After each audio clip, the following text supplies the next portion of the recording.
Hi, and thanks for tuning in to This Week in East Brunswick, the Township's news and information program. Today we'll visit the Arbor Day celebration at Middlesex County's museum, this year honoring New Brunswick's Poet Laureate Joyce Kilmer, author of Trees. Later we'll visit Rutgers University's Public Relations Symposium with Sandy Udell for a look at how students and professionals differ on the topic of professional ethics. We'll also find out what's coming up next at Playhouse 22 as Dolly Vasta previews Anything Goes. Our regular features will include Health Facts with Ken Shalhoub. This week looking at the revival of an old tradition, the glass of warm milk before bedtime. Quick Flicks with Bob Nemser will investigate zooming without a zoom lens at Johnson Park. Township consumer advocate Adrian Eisner will discuss home improvements, and we'll end with our Township Council review. All this following a look at next week's Channel 8 schedule.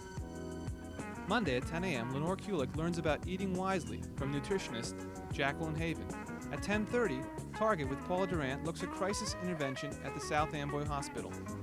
Tuesday at 7:30, it's Let's Talk Health with Ken Shalhoub as he investigates neurolinguistic programming, followed by You and Your Money at 8 with Paul Hansen, interviewing international funds specialist John Poloni. Wednesday afternoon, it's Stories from the Library for the Children, read by East Brunswick librarians. Then Wednesday night, a special live edition of Spotlight on Education will feature a discussion of school redistricting with Dr. Joseph Sweeney and his guests, answering call-in questions. And we'll be back next week at 7 and 8 with more local news and information on This Week in East Brunswick. Now let's join David Flory at Middlesex County's Arbor Day celebration. We've chosen to honor Joyce Kilmer on Arbor Day 1986. We have prepared a special booklet on Joyce Kilmer written by Dr. Richard Durnan, one of the Middlesex County Cultural and Heritage Commissioners and also Middlesex County historian, which we'll be presenting this afternoon to visitors. And among our visitors, coming in right now as a matter of fact, are 60 fifth graders from Piscataway, North Brunswick, and New Brunswick grade schools. And we've chosen, not purposely, it just worked out that way, a beautiful day for the event. And the kids are going to have an opportunity to receive a free booklet on Joyce Kilmer, his life, and also to receive a Norway spruce seedling in commemoration of Arbor Day. So it should be a lovely event all in all, and there'll be a tree planting ceremony. Over to our right there is a Kwansan cherry tree, which Dr. Durnan will be tossing a shovelful of dirt onto very shortly in honor of Joyce Kilmer.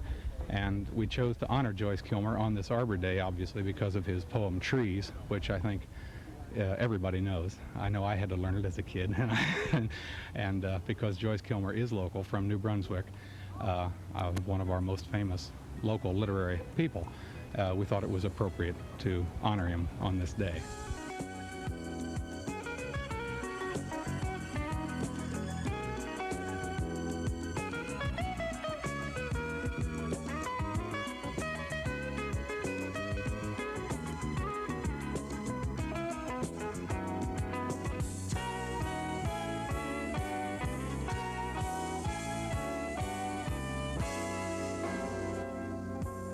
Speakers included East Brunswick's Estelle Goldsmith, chairperson of Middlesex County Cultural and Heritage Commission, and Greg Hurley from New Brunswick's Parks Department, who gave a talk on tree care.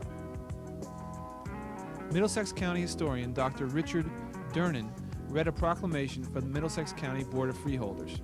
Whereas Arbor Day has been observed in the United States for over 100 years, and whereas the planting of trees continues even more today to be a most worthy undertaking, and whereas on the occasion of the centennial of the birth of Alfred Joyce Kilmer, this county's own son, one whose poem Trees has moved countless young people and adults to thought and concern with the beauty and importance of trees in the environment. Now, therefore, be it resolved by the Board of Chosen Freeholders of Middlesex County that it does hereby proclaim Friday, April 25th, 1986 as Arbor Day, and urge that within the jurisdiction of this county that people and organizations observe the day by planting or caring for a tree or in some other appropriate way. Adopted April 17th, 1986.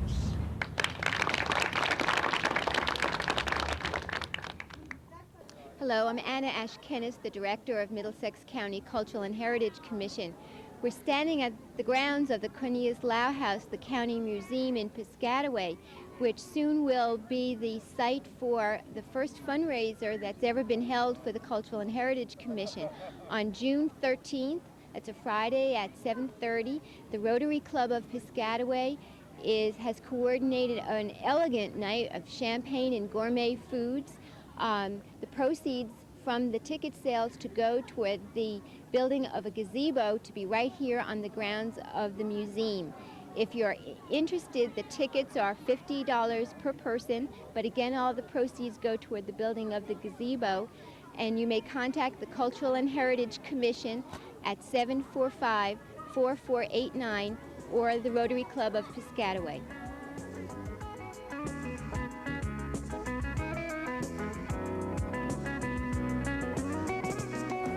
I'm Sandy Adele for This Week in East Brunswick. Today we are visiting Kirkpatrick Chapel, in which Rutgers University's annual Public Relations Expo is being held. PR Expo is an event sponsored by the Public Relations Student Society of America. It is being held for all Rutgers students who may one day want to enter PR as a profession. This year's expo will be a symposium on the ethics for today's public relations. Professionals from all over the state will be on hand to discuss their concerns and expectations with the future public relations professionals, today's students. The discussion will be based on a pre-distributed and tabulated survey that was filled out by both PR professionals and students. The survey contained hypothetical situations concerning decisions a public relations professional might have to make. I asked Burrell Chandler, the president of the PRSSA, what it was like to coordinate such an event. It was a lot of work, and it kept me very busy, and I like being busy, so obviously it was a lot of fun. I worked with a lot of really good people that made it a lot easier for me to do my job as president and also as professional liaison to the Expo committee. Was there a situation that you felt to be most controversial? As far as the response goes, the most overwhelming debate came in where the question is posed to a public relations professional from a potential client. The PR professional is asked to evaluate a competitor. And in this situation, the PR professional is aware of the competitor as someone who is not particularly reputable and not a good choice for this potential client. And the question here is, does this professional go and tell the truth, which would be traditionally the ethical thing to do, and say, well, I know of this and that and the other thing, and this person has many unsatisfied clients, or does the professional kind of keep a button lip about it and just go on and promote themselves? Later I asked Robert Berry, president of the New Jersey chapter of the Public Relations Society of America, what his involvement was with the expo. Actually, very little. Of course, the society itself supports this kind of activity. But in terms of my personal involvement, I was just invited to come, and the students and Professor Hunt that did all the work. How was it to participate in the discussion? This kind of thing, I think, is terrific. Anytime you can get any group of professionals together with students, particularly in this business, I think it's fantastic. And the reason is that it's such a dynamic business, and it's so exciting, and we're all really writing the book right now. So that the exchange of ideas that occurs from the people who have been in the business for a period of time and the young people who are really going to continue to write that book over the next several decades is very important.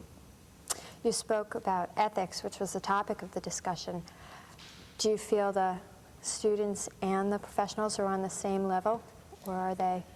The students and the professionals are never on the same level when it comes to ethics, and the reason is that there is a certain idealism in the student environment that somehow changes as people get into the environment, the business environment. What I would hope would occur is that the demonstration of an interest in ethics by the business people would rub off on the students, so that they may not be able to apply all of these things immediately, but then when they do get out into the business world, and some of them in just a few months, they'll begin to see applications and recall some of their coursework in ethics and recall meetings like this and say, gee, you know, there are ways to handle this, and there are people who are really trying to elevate the business of public relations to a high level.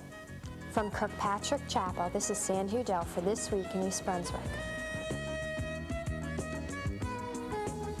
Hi, I'm Dolly Vasta for This Week in East Brunswick. I'm at Playhouse 22 with Elliot Taubenslag, director of Anything Goes, which opens up May 8th and runs through June 15th. Elliot, I know you're very busy out there, but tell us just a little bit about Anything Goes. Dolly, it's just a show that's absolutely fun. There's nothing more I can say. The script is almost like the Three Stooges go on a cruise. The music, though, is absolutely wonderful. It's Cole Porter's best score. Friendship, it's the lovely Blow Gabriel, just wonderful. The scenery isn't finished yet. We're still working on the costumes are being worked on. The scenery is being done by a good friend of yours, Yes, Joe Vasta. Haven't seen Right. him in a couple of And years. you know, Dolly, this is about my 200 and something production that I've directed. I'm having a ball. The show is so much fun. Oh, everybody, you got to come out. If you've never seen anything I've done, I don't care. Come out and see this one. It's wonderful. Okay, can we segue away to watch one of the numbers? Oh, please do. Okay. Can tell at a glance what a swell night this is for romance. You can hear dear Mother Nature murmuring low. Let yourself go, so please be sweet, my chickadee. When I kiss you, just say to me, it's delightful, it's delicious, it's delectable, it's delirious, it's dilemma, it's delimit, it's deluxe, it's lovely.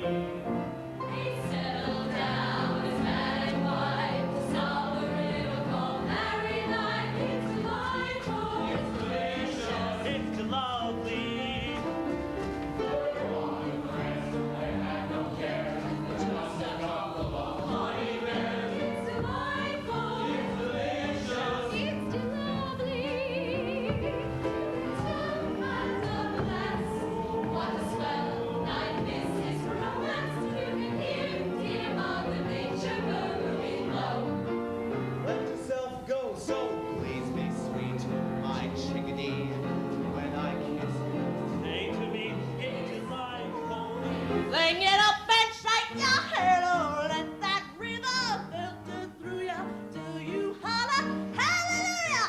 Start right now and do the heaven hop, the heaven hop.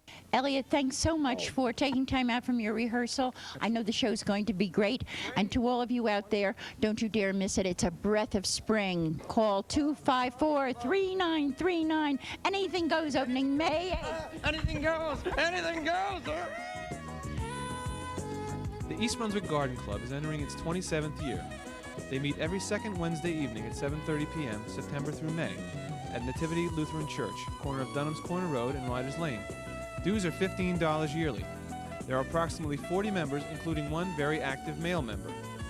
The club holds many varied workshops on flower arranging, gardening, crafts, and has very interesting programs at each meeting.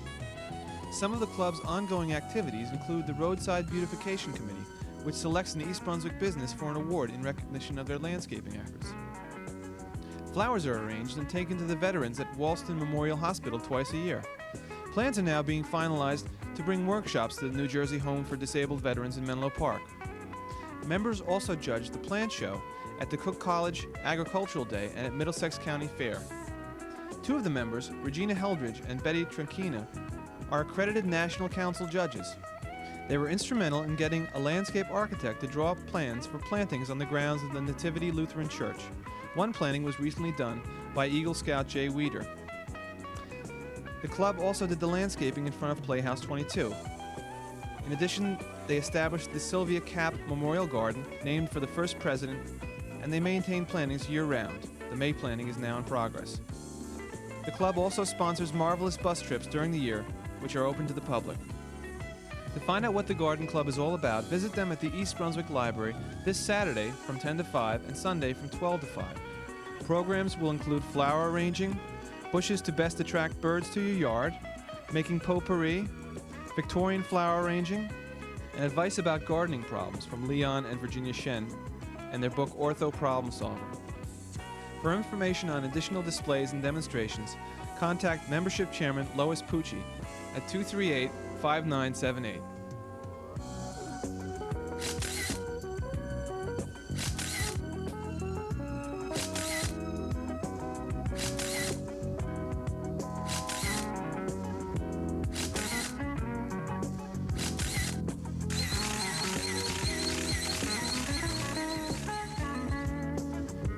Hi.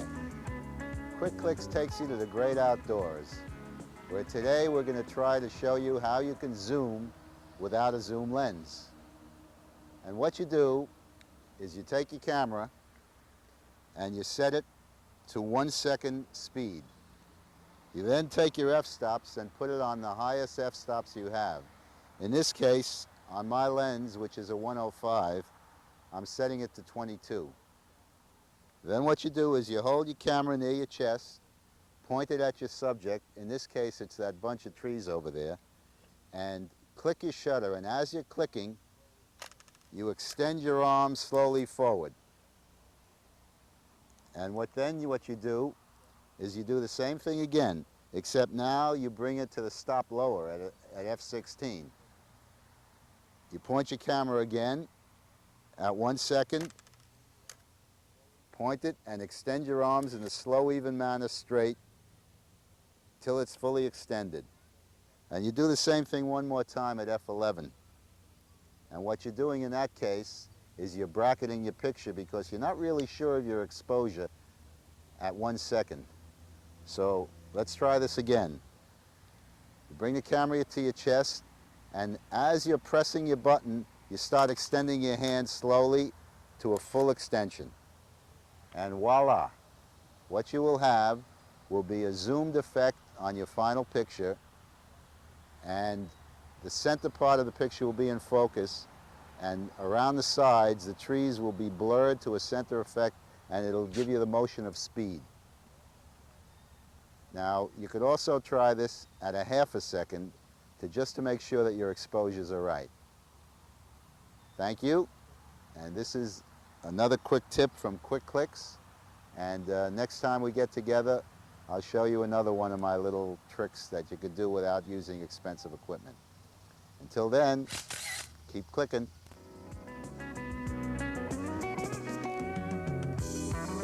Warm milk makes a comeback. For a considerable number of people older than 65 who have problems falling or staying asleep, the best remedy may be a warm bath or the time-honored glass of milk before bed rather than taking a sleeping pill. Sonia Anoli Israel and her colleagues at the University of California at San Diego observed and analyzed the sleep of 427 people ages 65 or older over a 4-year span. And what they found was that about 1/3 of older people have sleep apnea, which is similar to the apnea problem that some young children have, where they go into periods where they stop breathing. And sleeping pills prolong that apnea episode, and it's harder to awaken the person during that episode. Biofeedback techniques, or a glass of warm milk which contains a sleep-promoting amino acid called tryptophan, are better alternatives, she says.